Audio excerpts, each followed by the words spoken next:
বাংলাদেশ জাতীয়তাবাদী দল বিএনপির স্বেচ্ছাসেবক দলের ৪৫তম প্রতিষ্ঠা বার্ষিকী উপলক্ষে আলোচনা সভা ও দোয়া মাহফিলে বক্তব্য রাখেন সকল নেতৃবৃন্দদের মধ্যে পলাশ থানা বিএনপির সাধারণ সম্পাদক প্রফেসর সাইফুল ইসলাম। উক্ত প্রোগ্রামে শহীদ প্রেসিডেন্ট জিয়াউর রহমানের স্মৃতিচারণ ও বিএনপির সকল কর্মকাণ্ডের বিষয়ে বক্তব্য তুলে ধরেন প্রফেসর সাইফুল ইসলাম। উপস্থিত পলাশ থানা বিএনপি, বরিশাল পৌরসভা বিএনপি, পৌরসভা এবং পলাশ থানা বিভিন্ন অঙ্গ সংগঠিত নেতৃবৃন্দ, সময়ের অভাবে আমি সবার নাম বললাম না। আসসালামু আলাইকুম ওয়া রাহমাতুল্লাহি ওয়া বারাকাতুহু। আজকে এই বাস স্ট্যান্ডে আমরা সভা করব। আমি এই চেয়ারে বসে চিন্তা করতেছিলাম যে আজকে থেকে 1 বছর আগে তো এদিক দিয়ে যখন যাচ্ছি বা যাইতাম তখন চিন্তাও করতে পারতাম না যে এই বাস স্ট্যান্ড এই জায়গায় বিএনপির একটা সভা হবে। আজকে যাদের আত্মত্যাগের বিনিময়ে এই পরিবর্তন, সেই 1500 প্রায় 1500-এর উপরের মানুষ নির্মম নির্যাতনে পুলিশের গুলিতে, আওয়ামী সন্ত্রাসীদের গুলিতে নিহত হয়েছেন, আহত হয়েছেন, তাদের প্রতি আমি সশ্রদ্ধ শ্রদ্ধা জানাচ্ছি। তাদের ত্যাগ এবং রক্তের বিনিময়ে আজকে আমরা এই জায়গায় কথা বলতে পারছি।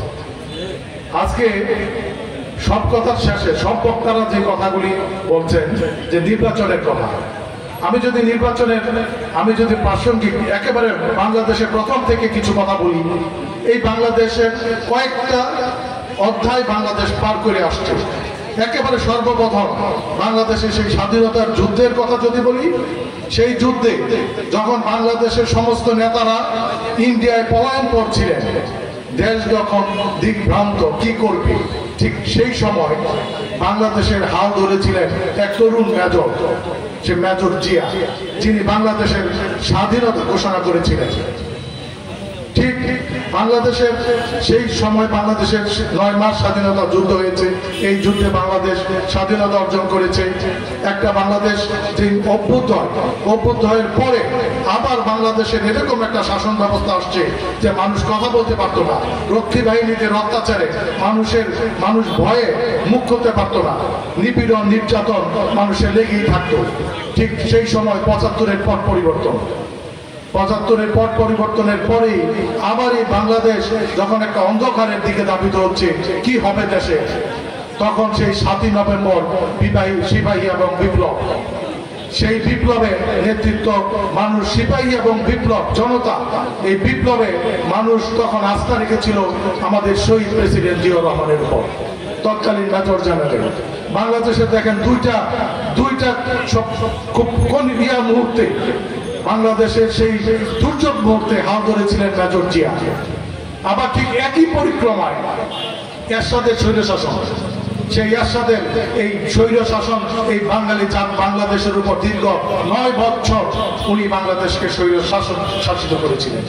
ঠিক সেই সময় 9 বছর পরে আবার 91 সনে যখন বাংলাদেশ একটা স্বাধীন একটা ভোট হয়েছিল, তখন একটা স্লোগান ছিল, আমার ভোট আমি দিব, যাকে খুশি তাকে দিব। সেই সময় এই বাংলাদেশের মানুষের আস্থা, বাংলাদেশের সমগ্র জনগণ, সমগ্র ভোটার আস্থা রেখেছিল সেই বিএনপির উপর এবং তৎকালীন আমাদের যে বিএনপির যে সভাপতি আমাদের শ্রদ্ধেয় নেত্রী খালেদা জিয়ার উপর।